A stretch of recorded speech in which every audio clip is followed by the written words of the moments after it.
Adam, welcome. How we doing? I'm good, thanks for having me. No problem at all. Before we get going, a bit of congratulations first. I believe you and the wife are expecting your first child. Yes, we are. We've got our first coming at the end of January, 29th of January, so exciting times. Your life's about to get turned upside down. I was actually looking at your Instagram and it was beautiful. You had all these beach settings, you were in swimming pools, loads of late night drinks, loads of fun things. I thought the poor sod. He has no idea your Instagram's going to be very different next year. You know, we have been living the life over the last few years, travelling, living in America, finished up playing professional rugby, and back based in Glasgow now, and everything is going to change, but it's going to be nice. Like, looking forward to it. I feel like we're ready for that stage in our life, you know, just something different, and someone else to look after will be nice. It is different. I bet it's different. So by ways, a means of introduction, so retired professional rugby player, Scotland capped international, entrepreneur, which we'll get onto as we go through the podcast, rugby coach, and superstar DJ. Is that about right? Yeah, I think you've summed it up. I mean, it's quite an intro. The thing that I would say is that, you know, I've got a lot of mates that I guess have went to the top of their sort of area, whether it's like rugby, DJs, whatever. I do all those things, but I've probably never been the absolute best at any of them. So I've got a lot of things that I'm interested in and a lot of things that I like to pursue. And I don't know why that is, but I like having variety in my life, but I love following the things that I love and make sense to me. So yeah, it makes me sound like a legend, but I don't know if I've quite got that status. So in terms, see the music, the DJ, is that something that you enjoy and you're good at, or is it something you see you actually progressing into like a full-time main thing that you do? Yeah, it's an interesting one. You know, I've spent 18 years old, started sort of DJing just as a bedroom DJ, and then over the course of sort of my rugby career ended up doing gigs and whatnot, and then about 4 years ago started producing my own music, which I really enjoyed. You know, my taste in music has developed over the years. It probably, you know, when I was 16, 17, 18, it was rock, you know, indie type stuff, Blink-182, that was my kind of era. And then just as time moved on, I guess the world has went a lot more electronic in terms of how music gets made. So that was just natural sort of progression for me. And I don't know, I'm putting stuff out there with the intention that it's what I like and it's what I would dance to on the dance floor. And if people like it, great. But, you know, there's a lot of luck, I think, that comes into sort of cracking it onto that bigger stage. And also, you know, you need to understand really how to, I think, market yourself and be doing all of these things, as you'll know fine well, digitally, that you just have to be doing. And if you're not doing, the chances of progressing are probably slimmer. So we'll see what happens. That's the answer.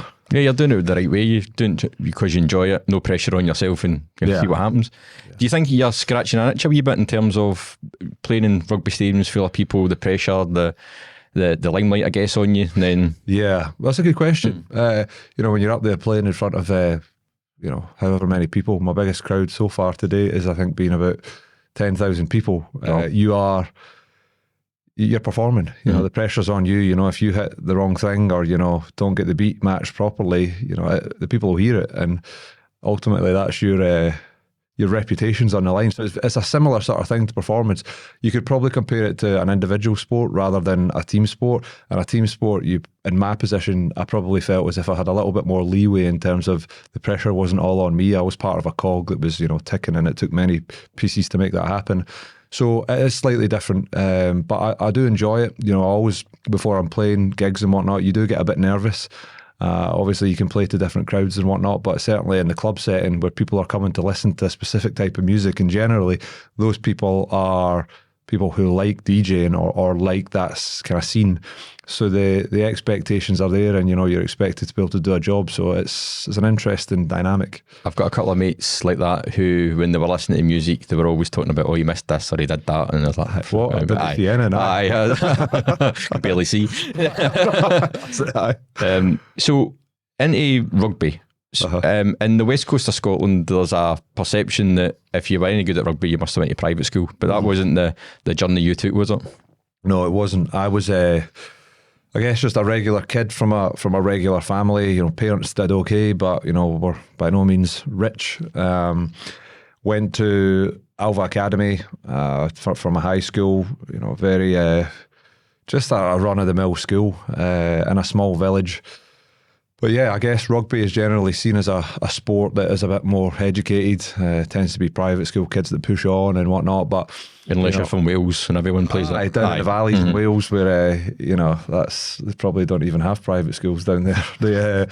But it's been an interesting old journey. The high school that I went to, there was a sort of group of guys that were in my year or above or below that pushed on in rugby. And, I think it's the whole case of when you get a lot of people in a small area all passionate about something, they push each other's standards and they develop each other. Nobody wants to get left behind. So, and we were all in the gym, we were all decent sized lads. So, there was myself, a guy called Jamie Batty, who, I've known since I was 5 or 6 years old, running around with him. He now plays for Scotland, plays for Glasgow. There was another lad, Rayner Kennedy, who just won the Super 6 competition with Stirling Wolves, which isn't necessarily professional, but they get paid. It's a good level. So, those two guys have pushed on. They lasted longer than I did. I've now retired, too many injuries, but it's been great to see that happening. And yeah, I think things are changing slowly but surely. There's definitely more opportunities within Scotland for non-private school people to get into rugby, whether that be in the male or female game. The club rugby game is strong. Scotland's always had some top teams that have competed against, the likes of championship teams down in England and even top teams down in Wales. So the club game's good, and I think it does provide opportunities for people to come into the pro game in different ways other than just obviously the private school. I went to a good school. What age did you think, actually, this is maybe something I'm serious about, I'm good at it, and I want to do it? What age were you? Yeah, I mean, I can remember really clear in my mind, there was a boy a couple of years older than me in school, and he had managed to represent Scotland under 17s at rugby, and that was around about the same time as, I think it must have been the 2007 World Cup, was it maybe? It might have been the one after that, I actually can't remember. But I remember there was two things that happened. I seen him doing that, and that made me think, oh, I'd love to do that. And then there was the other watching the Rugby World Cup on the TV and just seeing these guys representing their country almost like Spartan warriors, hammering each other. It was warfare. That also appealed to me, to be able to go out there and do that. I just thought what a buzz that would be, what an experience it would be. So that was the two sort of pivotal moments where that inspiration was sort of like tapped into in my mind, motivation. And then from there onwards, it was like, well, let's just give this a go. And it was probably a couple of years after that where certain things started to happen that made me think, you might be able to have a go at this. There always has to be an event or a club that was able to push you on, and it's getting into the right environment, the right circle, with the right people who give boys like yourself that opportunity. So was that from school, or did you get a local club? Yeah, there was a little bit of both. So, I mean, I started playing rugby when I was about 5 or 6 years old. The local club along from where my parents stayed, it was called Hillfoot Rugby Club. That was where I started. I played for a couple of years, stopped. Then at high school, I played football. I was big into it. My older brother played. But there was a PE teacher in the school who was a massive rugby guy. And he saw me sort of getting bigger and growing. And when I got to about third year, he said, what the hell are you doing playing football? You should be playing in a rugby team. And I thought, oh, maybe I should be. So went and played rugby, got back into it. Actually went back down to the original club, Hillfoots, for a year. Ended up going to Stirling County, which is really the club that I pushed on at. I think, Stirling's one of the biggest clubs in Scotland. A lot of good, young, talented players there. And when you get yourself around guys like that, and you probably surprise yourself in the way that I can play with these guys, I can keep up with these guys, I'm in a decent spot here. That's when the other opportunities started to come into, under 16s, 17s, regional, then national, and then that was really the start of it. One of my son's pals, he plays rugby.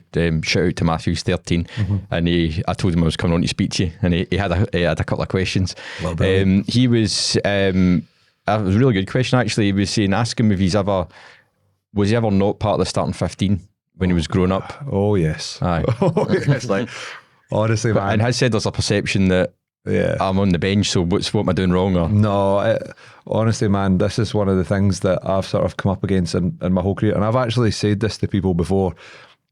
I don't know, I mean, this could be completely wrong and off the mark, but I don't really know of any other players that I can think of that have been dropped more than me. Right, okay. And I don't mean like in the younger ages, because like I will have been dropped a lot at those points, but my career was, a professional career was probably one of like quite a lot of injuries, quite a lot of things happened quite early on. And then, I sort of found myself dropping off of that and then back not representing at the highest level. And it was always a sort of dipping and diving of, coming and going, getting dropped, starting, missing out on a squad, being in a squad. And there is a lot of good to be learned from that, as much as you don't want that to happen. Like, it's amazing how that can serve you moving forward in life. If you're first picked your whole life, then it goes wrong. I know. You've got no resiliency, do you? Yeah. It's so interesting. But there was many times when I was younger as well that, I wouldn't have played. So my advice to somebody who's thinking along those lines, or maybe I'm not getting picked, I don't know if I can push on. No, that's just the first of many times that's going to happen. Keep working, keep enjoying it, keep turning up. Don't believe everything that you think, because at the end of the day, you're a human being and you're going to feel insecure and you're going to come from a place of lack. But if you can keep turning up, keep enjoying, and if you can keep working hard, you'll be amazed at where you can go. And see for the youngsters, is there one that's more important than others? The kind of technicality or physicality at that age? Is it get the technique? Yeah. Rather than trying to smash a pal? Yeah, there's a lot of that. You all get big physical lads that just excel at that level because of their sheer athleticism, but you do get a lot of smaller players that maybe their mentality is really well aligned to the game. Maybe they just, those kind of like feral kids that, were out running around in the bogs and that. Like, you get guys like that. But you also just get kids that learn quickly. They're maybe not massive, but they're technically really good and can advance quickly. So you get all sorts of different guys when you're growing up and getting older. So I would say there's a mix. But, if you can see that, if you can sort of tap into what your strength is and just keep working on that and make that the biggest part of your game and that differentiates you, whether it being in here, whether it being because you're big and strong, or whether it being because you learn quickly, or maybe you understand the tactics more than other people, figure out what that is and just keep nailing it. Exploit it. Yeah. So how did you go from the kind of local rugby to end up getting called up? Yeah. Because it was young. You were young at the time when you got your first tap, weren't you? Yeah, I was. I was pretty young. So when I went to Stirling County, played for a couple of years there, I started to make like some regional squads. That then led to making Scotland under-17s. That was the first time I represented my country. I absolutely loved it, but at that point, that was a challenging year because I had a coach that I just found really, really difficult to work with. He was a very sort of specific type of coach, and a lot of shouting and screaming and a lot of very direct messaging that I think was quite a tricky period for me. I almost walked away from it. Anyway, managed to hang in there. Mainly because I think a lot of my friends were there, and then representing Scotland 18s. After that, I sort of got an opportunity to go into an academy setup, which was at Glasgow Warriors. So at that point, the academy setup was full time, and I think we got paid it was £10,000 a year. Finished high school, went and did that, trained with the pro team. That year I also played sevens for Scotland. That was part of my contract, was that you would come and do pre-season with Glasgow Warriors and then you would go and play sevens for Scotland. So that was a really, really good year for me. I really sort of just focused and really tried to get everything I could out of it. And I think that sort of paid off. Managed to sort of turn a few heads and get a little bit of attention, and people were thinking maybe that there's a chance that he could go on to... What were you getting noticed from? Was it your physicality? Was it physicality, work rate? At that point, probably, I wouldn't give up. I just never gave up. I had this like thing running within my head that I could push myself harder than other people. I remember going to a Marine camp with Glasgow Warriors. I would have been 17, maybe just turned 18, and the whole the senior squad was there, and we got absolutely flogged for 4 days. Like the worst pain I've been in my life. I've never been at a stage where I've been running, calves cramping, hamstrings cramping, quads cramping, couldn't feel my legs. But I somehow managed to get through that, and that was one of my first instances of being involved in the group, and it was only about half the team that got through. Oh, wow. Because I was one of the youngest. I think the coaches were like, maybe he's got a bit of potential. So a lot of the opportunities and doors that were open just personally for me, I think came from one, being quite big and athletic, but two, having a sort of deeper driver of just not giving up. So were you still at Warriors when you got the call for Scotland? I was still there, so I'll go back. I got sidetracked there a wee bit, but they played sevens the next season. So I'd been 19 at this point. Came back to Glasgow Warriors, was training, started to play a few games there, was getting a couple of games off the bench. Ended up getting a bad injury that sort of kept coming back. I was out for about 5 months. At that point, Scottish Rugby sent me out to New Zealand to go on a 4-month scholarship to the best club in the world, essentially. So I got to go and learn from all these unbelievable coaches, guys that are playing for the All Blacks now that were my age, and I was running around with over there. That was a great experience. Rugby's really more of a culture over there, isn't it? Rugby is a way of life. It's it's hard to explain, but everybody is obsessed with rugby.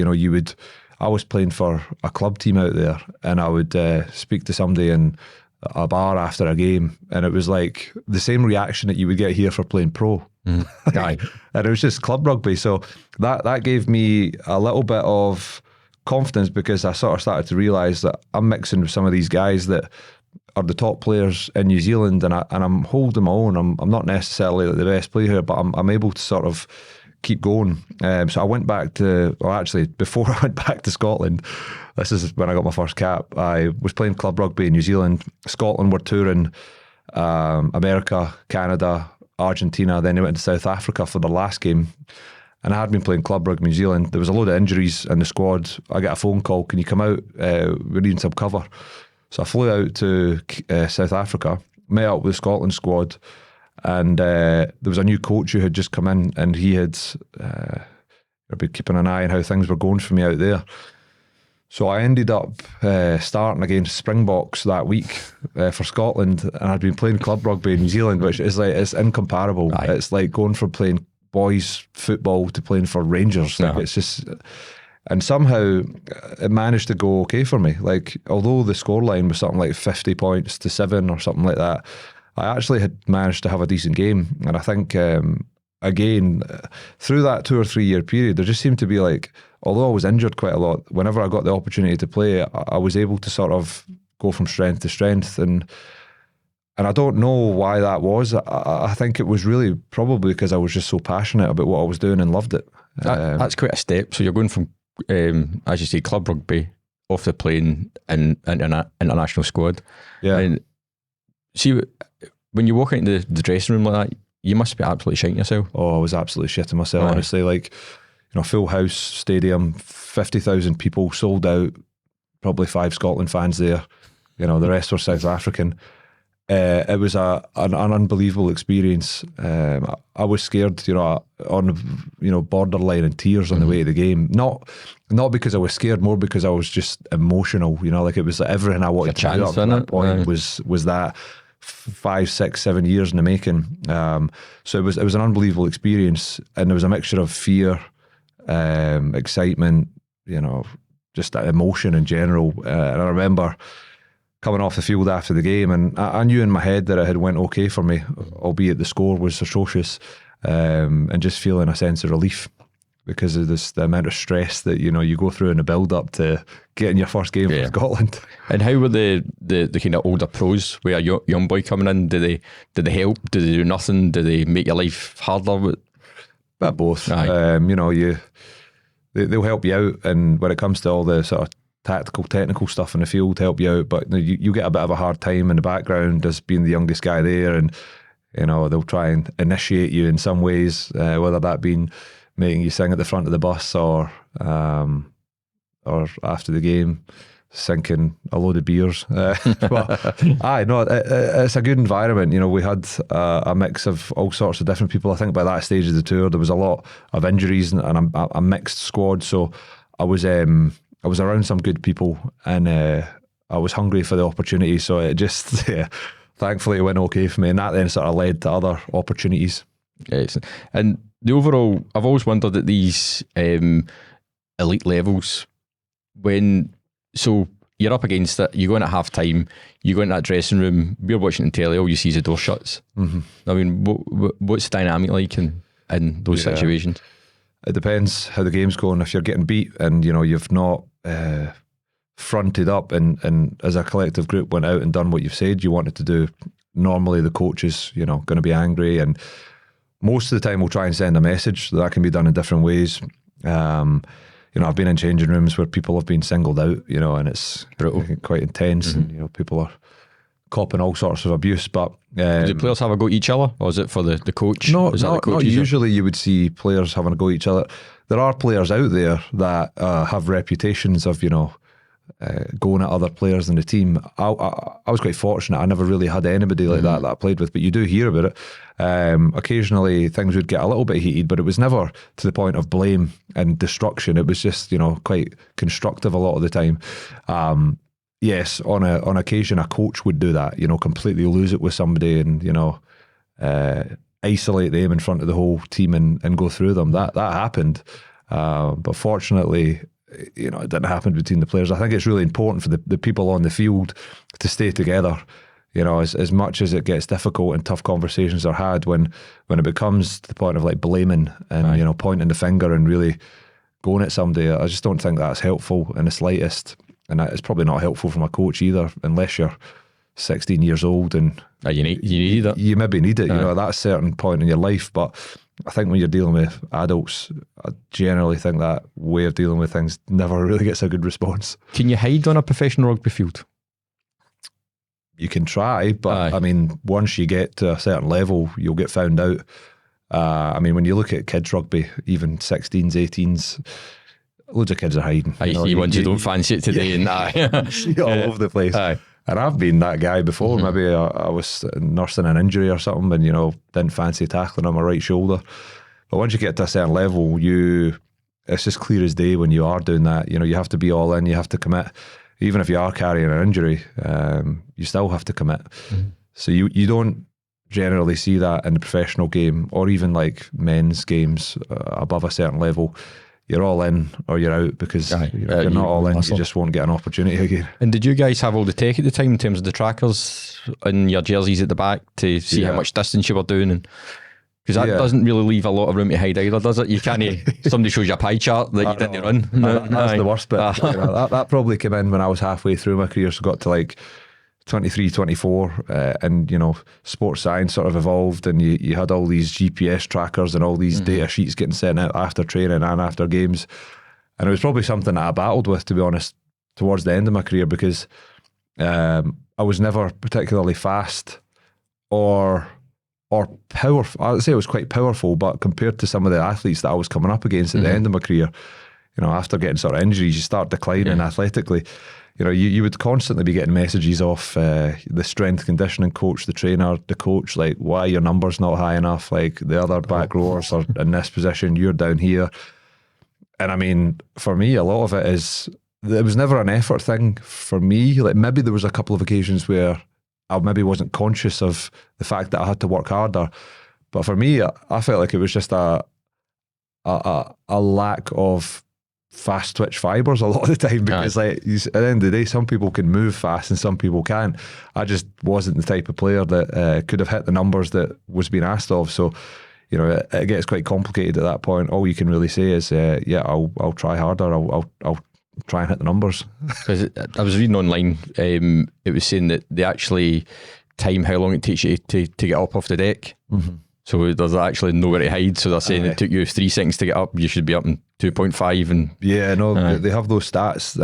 A lot of teams refer to it as like back in the game stats. So when you make a tackle or you're in a ruck or whatever, you have to get back in the game, and every time you get back in the game, that gets timed. And if you have to get up 50 times, 60 times over a game, you then get the average time, on a Monday presented to you. And then there might be an award that goes to the guy that got back in the game the quickest. And then you've got the boys at the bottom of the chart who's at the red, they're slacking. So there was no hiding place. Certain coaches that I played under, you had stats for everything. There was not one area of the game that wasn't being measured. It really has become that statistical. I don't know what it's like in other sports, but rugby really has sort of changed a lot. And that's why I think the game is evolving at the speed that it is.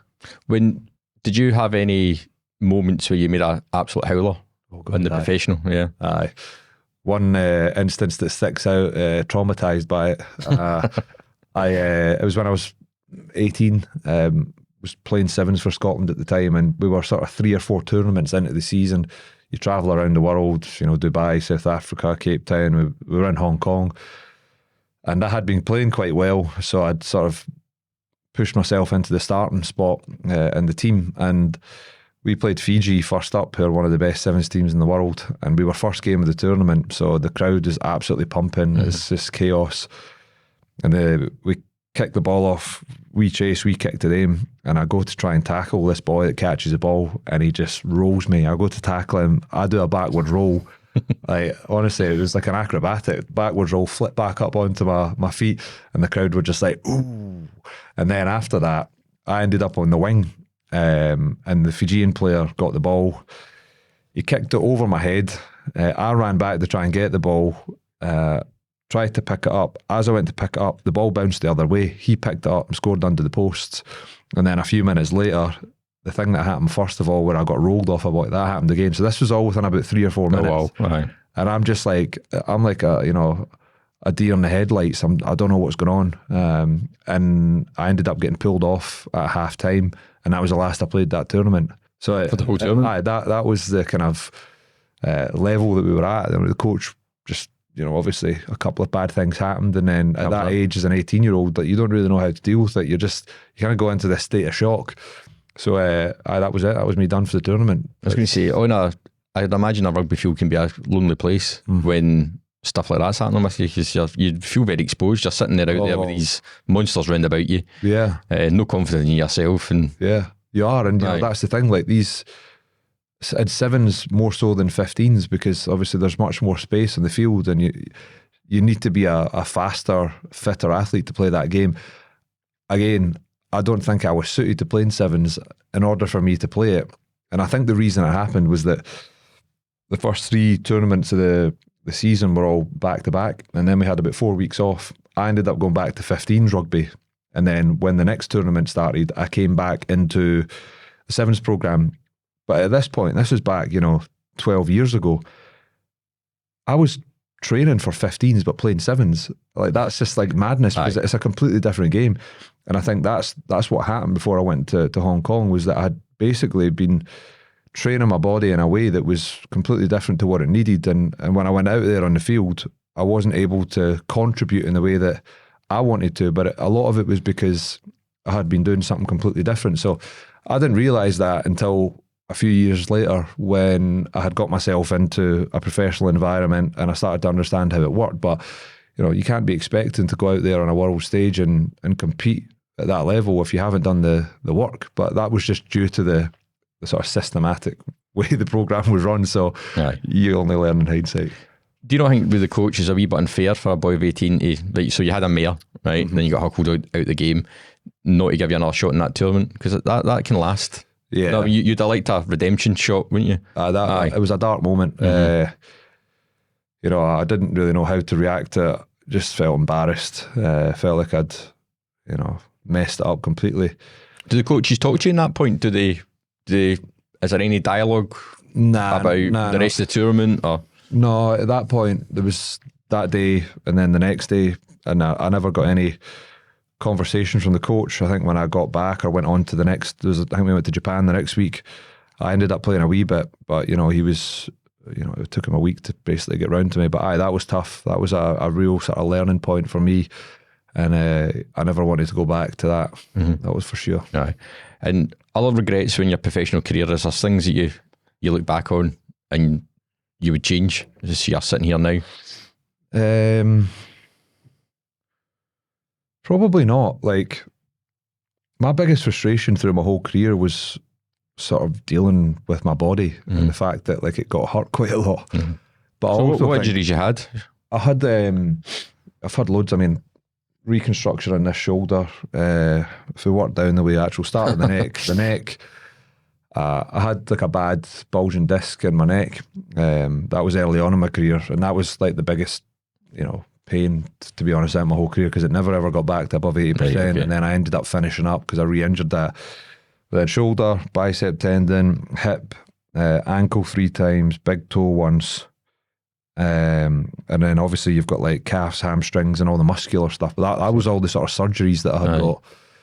But it just, I don't think anybody really understands why some people are more prone to injury and some people are. But I struggled. I guess when I look at my family, the logical thing to do would be to go back and did anyone else play rugby in my family, and were those sort of things built up over the years? But nobody did play rugby. I was the first sort of family member to have a go at the game, and maybe it helps if you've sort of built up a strength within your DNA and your genes. I don't know. But there's loads of things that come into it. It's a long conversation to delve into that. But yeah, I generally struggled with my body, and that was something that I found frustrating. If I could have changed anything, I wish I didn't get injured as much. But is that something you can control? No. I mean, I always like to think I played the game fully committed. I would try and hit as hard as I could. I try and run as hard as I could. Whenever that little voice, that little bit of fear came into my mind, I often, as I got older, knew how to push that away, just sort of override it. So I don't have any regrets other than, I wish I just never got hurt as much. Yeah. Playing with an injury, like a neck injury from a young age, that must be quite scary. Yeah. I know. Or are you just that young you don't think about it that way? At the point where it happened first time, I was that young that I didn't think about it. I just, anything that I could do to get on the field and... play injured, lie. Played injured so many times. The desire, I think, that a lot of people will relate to succeed and do well and make it in professional sport is like unexplainable, like there's no logic to it. It's like, I'm going to do anything to make this happen. So that was really what was driving everything. But when as time went on and I started to realise that like my neck wasn't normal, there were certain things that I couldn't do that other people could do. They were the same age as me, they were playing the same sport. But like, my neck would make all these cracking noises and, I'd be talking to somebody in a training session, I'd be looking at them like that. And my neck was actually okay that day. And they'd be like, have you got a stiff neck? And I was like, no, I just can't. It's just the way it is. It doesn't move properly because of a lot of the scar tissue, I think, that's within it. So it dawned on me as I got older that, I was putting myself a lot of risk, and there's a lot of things to come after rugby. I'm 30 years old. There's a lot of things that I want to go and do in life. And now is the time to stop because you're going to end up damaging yourself to a point where you can't go and train. You can't go for a walk or do whatever you want to do with your kids. So I just thought, what? Enough. So clearly it takes a lot out of you physically, the game, but it also takes a lot out of the players mentally. Yeah. As well. So we've got Owen Farrell coming out yesterday saying that he needs some time off to deal with anxiety and depression and his own mental health. And you look at a guy there who, from the outside world's in one of the best positions you could look at in professional sport, captain of England, but yet he's still got these pressures. And when I was reading about that, I ended up going down a bit of a rabbit hole, and the stats around depression and mental health in rugby players is absolutely through the roof, and they're linking it to the amount of concussions that folk get. Is that something that's actively discussed now with the players and the clubs? Obviously you've got the different concussion protocols coming in, but do you think these things are serious about trying to help these players? God, yeah. I mean, I remember when I first started playing at a serious level compared to where it is now, it is just mental how far all that stuff's come. The doctors within the pro game are extremely serious about a lot of this stuff. There's been a lot of light shed on it over the past 4 or 5 years, and you can want to play as a player if you've had a concussion, and it was 2 or 3 weeks ago. But at the end of the day, if you go through this system and there's one tiny little thing off, you're not playing. It is very in depth, and I don't know if certain things that I felt over my career were subject to that stuff happening. You never really know, because you might have to go for a scan or whatever and get it looked into. But there's definitely periods of anxiety. I wouldn't really say so much depression. It was more just there's definitely one period of spiked anxiety. I don't know how that relates to whatever. It might have just been going through something that, whatever. but it is a serious topic in rugby at the moment. I know the game itself, the people within the game are trying to find ways of navigating it and mitigating these things happening. But again, it's a contact sport. It's a hard thing to try and control. But I feel that personally I've come through and I don't seem to have any side effects. I feel well, I feel healthy. My own mental health seems to be in as good a place as it's ever been. Yeah. So I certainly don't have any regrets around playing the game. The game has only done things that have been good for me. The people that I've met, the way that it's developed my character. For me, that's what is so good about rugby. And I think the way that I would explain it is all of those things overshadow some of these things that are being spoken about. But we're really still learning. We're still developing and learning about all these things. And clearly it's an amazing, fantastic sport, but it seems now that they're taking the things that they need to take serious. Yeah. You can't just ignore these things, because I bet you got loads of concussions when you're younger and just picked yourself up and went again. They weren't thinking. So I guess it's good that they are. You're saying that the doctor can overrule you're no playing. It doesn't matter who you are or what the game is, you're no playing. They essentially make the decision. If they see you taking a bad knock in the field, you'll get up and try and play on, but they'll pull you off. There's no hiding place now. It is the most serious part of the game that's being looked at from a medical point of view. There's no corners that are getting cut. And I think now we're at a place where we've somewhat got it under control. There's still going to be a lot more that we can do and discover in the future, but compared to what it was, as you said, even 8 years ago, there was none of that happening. Pick yourself up and go on with it. But that's just the development of stuff, isn't it? It's that science and understanding that, ultimately getting hit on the head a lot and getting concussions is never going to be good for anybody. Would you, I think I know the answer to this one, but would you want your kids to go into it? I think if they wanted to, I would support them playing. At an elite level, would you want them to? I think I would, again, I'd leave it open to them. I always think about my parents and how they supported me through my rugby career. When I first started playing, my mum didn't like coming watching and she didn't really want to see me playing, but as time went on, it ended up being something that she absolutely loved. She didn't like seeing me getting hurt, but now, we were always a sort of football family. My mum absolutely loves rugby. That's the number one sport for her nowadays. And I think that's a consequence of being able to come and watch me play and really starting to get into the game. So, I think my answer would be, if my kids wanted to play, I'd let them sort of go on their own path. That would be completely up to them. Yeah. So at the end of your career, you went out to the US. Yeah. The US isn't really known for its rugby. What's the setup? It must have been an amazing time going out to, was it California you were in? Yeah, originally it was over there and then Chicago for the last year. But rugby's grown out there.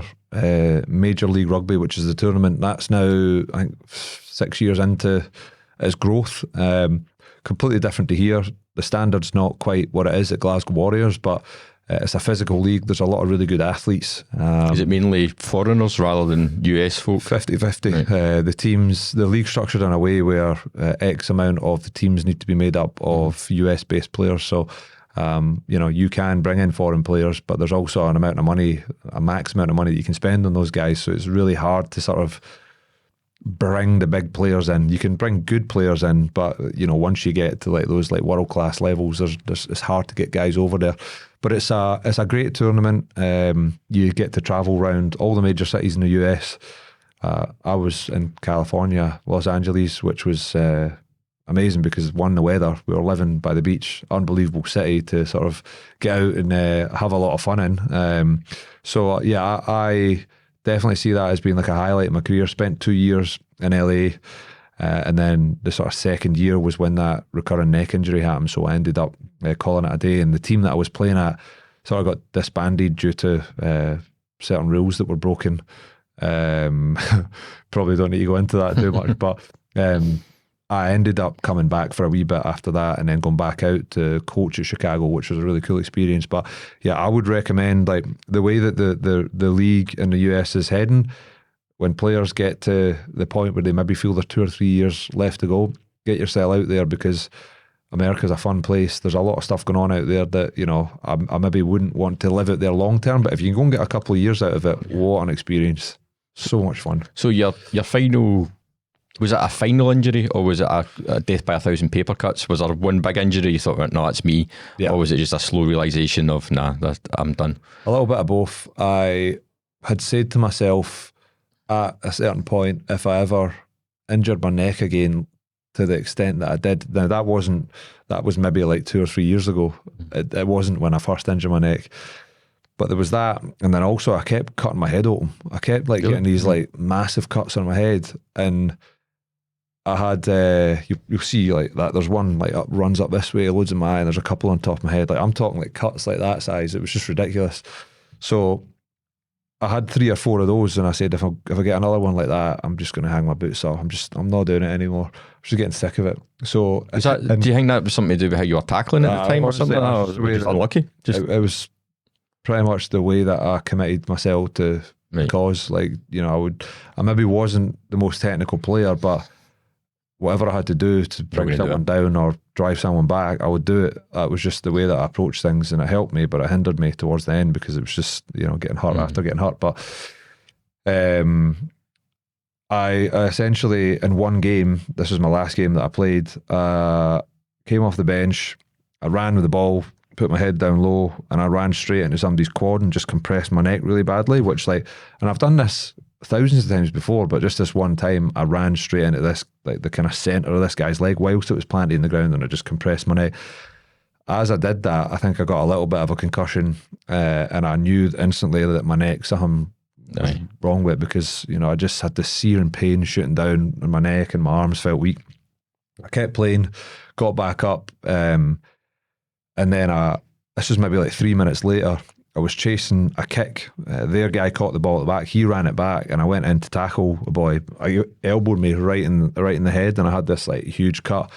And again, I think I got a bit of a head knock whilst doing that. And I remember after that just thinking I had to go off and get stitched up. I was like, I'm done. That's it. I'm done. 2 things or 3 things happening within, you know, a few minutes of a game.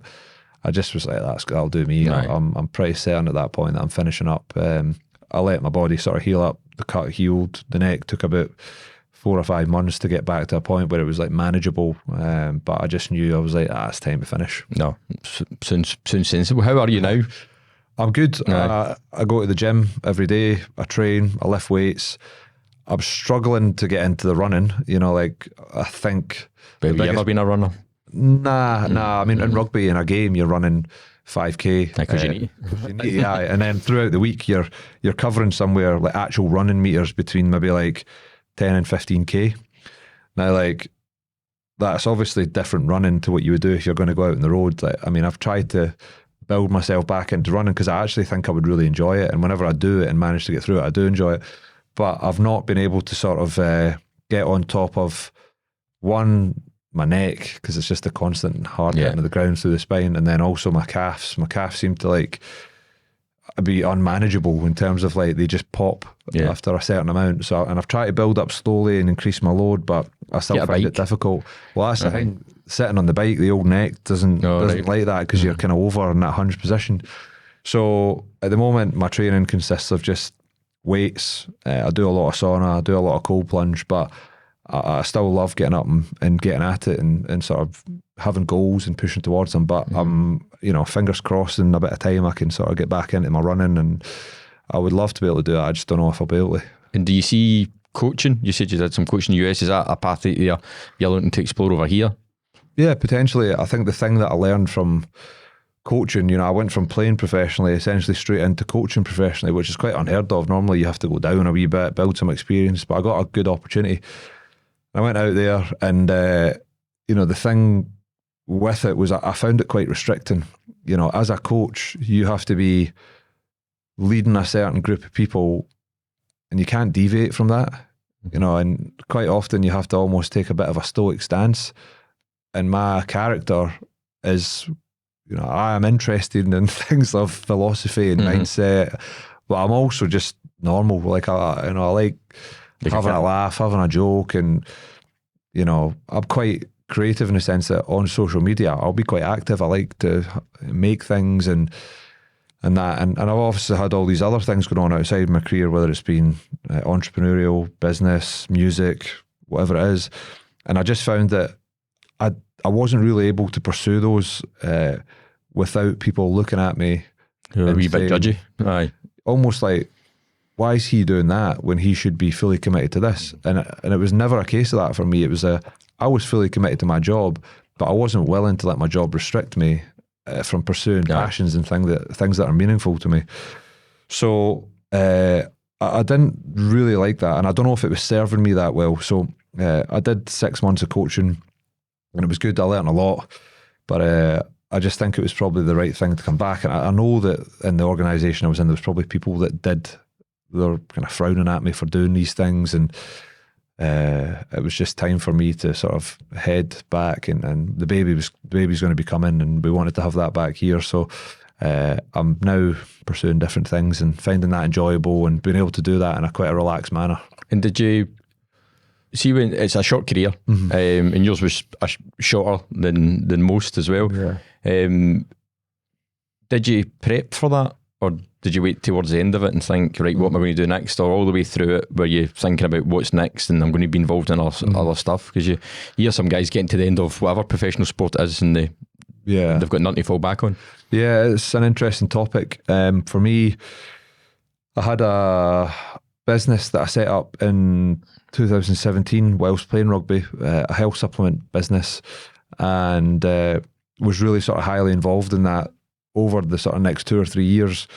And that was just at the point then when I went out to America. So I was fortunate enough that myself and my business partner were able to sort of grow that to a point. I went out to America. I actually ended up selling a good chunk of what I owned in that company. But since that point, the company has just grown arms and legs. So I had a little bit of a cushion, you could say a cushion, and I knew that was there, and it allowed me to make the decision that was the best thing for me in terms of whether I should retire or not.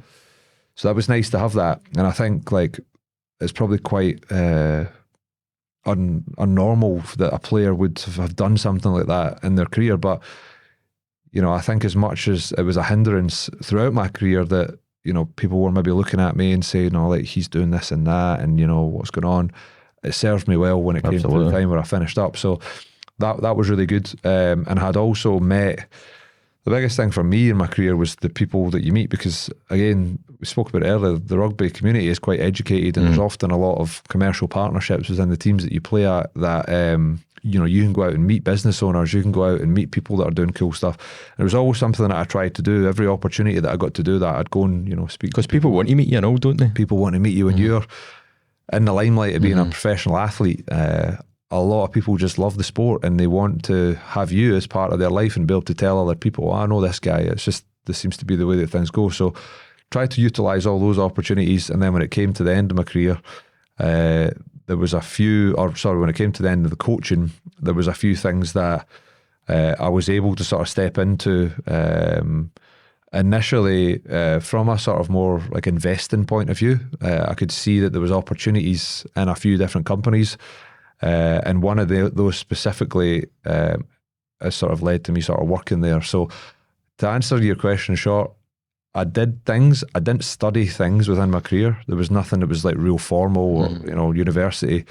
But I did a lot of things that I think provided me a skill set of being able to do quite a like vast array of different things within a company that I think has paid dividends. That cushion's probably so important. See having the ability to make the right decision rather than the decision you need to make because you think, well, I need to earn.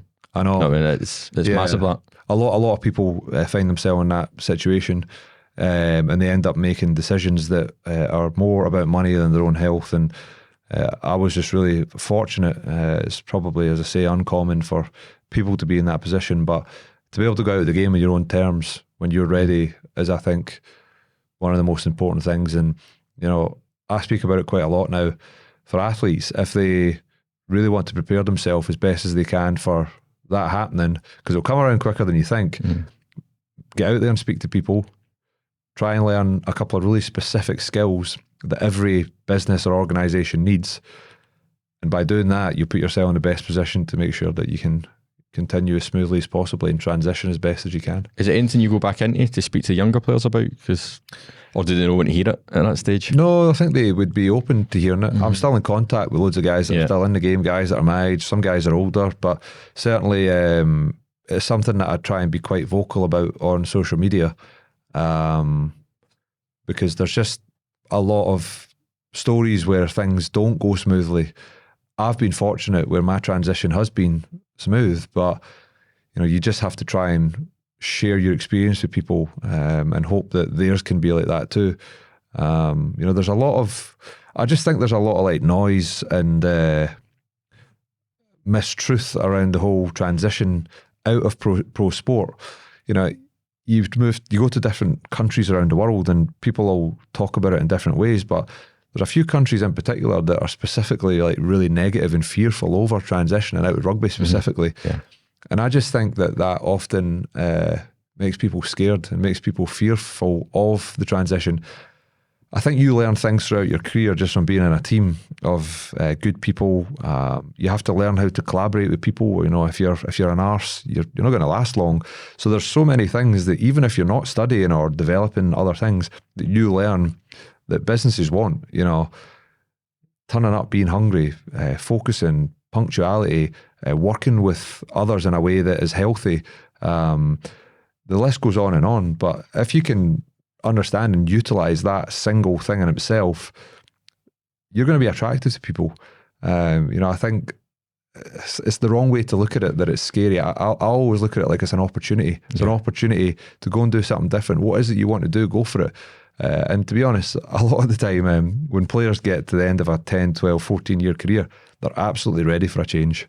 And that change can be seen looking forward as being scary, but in hindsight, when looking back, is the best thing ever. Right. It revitalizes them, it makes them feel energized again, and it brings a new energy to their life. No, absolutely. One of the businesses you're invested in, you're also doing business development for, is it Zapier?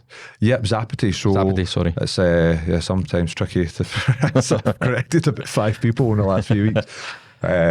But it's a file sharing platform. So again, how I got introduced to this, one of our investors in Pure Sport, which was the supplements company, he was involved in this, and he played a real pivotal part in guiding the company and advising that company to where it's gone now. So you always look around you and you tend to fall towards people that have done well for you, or you've built up a relationship with, for advice and guidance. So there was an opportunity to invest into this startup tech company. I did that. I'm a big believer in just helping for the sake of helping. So I helped them out with a bunch of things, and then as a consequence of sort of doing that, they asked me if I'd go and work for them. So now I'm doing a bit of work for them, which is all just business development. I'm not from the tech world. A lot of the guys that work in this company are either like software engineers, like geeks, or there's the commercial side as well, which is like this guys that have been involved in obviously the more face-to-face side of tech. Raising money, building relationships. I work in a team of those guys, and I'm learning so much off them. But it's been a really, really good experience, and I can see myself for the next 3 or 4 years really sort of getting my teeth into this. And the idea is that we can build it up and get to a certain point, and then maybe pass it on, sell it on to someone else. But it's a great product. There's a lot of intricate pieces to it that I think. The file sharing market in general was only getting bigger. It's growing more and more. Everything's online, obviously off the back of COVID. There's more remote working. Files are getting bigger. Virtual reality, augmented reality. The market's grown nicely. So it's a good time to be in. And we're going to try and over the next few months as we launch, make a bit of a statement. And so is that your job then to help with the statement? Yeah, I guess the branding. The way that we approach the market, the people that we get involved in the community and how we build that up, that's really part of my job, and also sort of as a sort of extension of the social brand and the social media side of things. So more so the creative side of the whole company, which is the part that I love. So I'm looking forward to, when we get to years down the line from now, looking back and seeing where we've come, how's the brand changed, how's it developed, who are the people that are involved in it, what is the identity, because you're really building an identity, and we've got a rough idea what we want that to be, but it's going to be interesting looking back in a year's time. It'll be something totally different. It'll be completely different. I guarantee that. It's pre-revenue just now, isn't it? Yeah, pre-revenue. So we're looking at January as being our sort of first revenue month. But the company's been sort of developed for the last 2.5 years. It was a COVID baby, so all the back end software has been getting developed. All the beta testing has been done, and it's now at a point where we've got a few tweaks to make over the next month. But when we get to January, we'll be foot to the floor. Let's go. Good to go and see what happens. Yeah, exactly. So, baby on the way. This business sounds like it's going to take up a lot of your time, but what's next, or don't you know? I've kind of structured my life in a way at the moment where I am doing this work for this company. It is in a way where it's not like completely full time. So I do 3 days a week there, which is good. What it ends up being like, you end up doing more than that, but that's like a startup. You're just going to give as much as you can. But I've structured my life in a way where I'm going to have time to spend at home. My wife isn't going to be working when the baby comes, so she's going to be there, which is brilliant. A lot of my work I'm going to be able to do from home, but I'm also the type of person that I have got a lot of ideas and other things that I do want to pursue. So she knows that. And she seems to be okay at the fact that, that's going to be my role. My role is to go out and sort of make things happen in terms of the finances within our little family. And I think she has always sort of wanted to take on the role of being the mum who is at home and be looking after her kids, certainly until they get to a certain age. So yeah, we've got that coming around the corner, and that's going to be a big change for us. A lot of people have sort of said to me, you don't know what's coming, and I don't know what's coming. No. And it's one of those things where you only know the extent of what people were talking about when you're in it. So that's going to be interesting to sort of learn and play around in those dynamics. But my next 4 or 5 years, heavily involved in Zapity. I want to really sort of grow that up and develop it, but also there's going to be a couple of side projects that I'm sort of taking on, not too dissimilar to you, to be honest. Very much in the sort of digital space, partially working with businesses to help them sort of understand how to tell their stories in a manner that is easy, and they can be comfortable doing that.